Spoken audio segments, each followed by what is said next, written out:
మన చర్చల సందర్భంగా సురేఖకు ఒక మాట చెప్పింది, అన్న తిడుతుర్రు అని. ఎందుకక్క అన్న?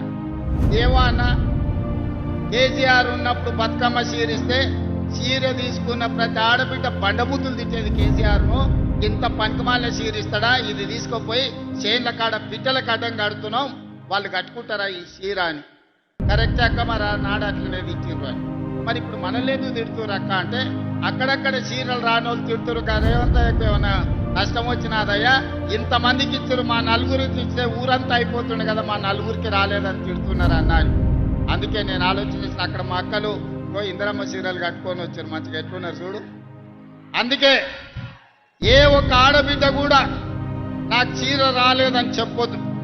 నేను ఈ వేదిక మీద నుంచి చీఫ్ సెక్రటరీ గారికి, జిల్లా కలెక్టర్లకు నేను ఆదేశాలు ఇస్తున్నా. ప్రతి ఆడబిడ్డకు చీర చేరాల్సిందే. చీర బాగుంది, చీర అద్భుతంగా గౌరవంగా పండగ పూట మన ఆడబిడ్డలు కట్టుకునేటట్టుగా ఉన్నది. అందుకే ప్రతి ఆడబిడ్డకు చీర చేరాలి.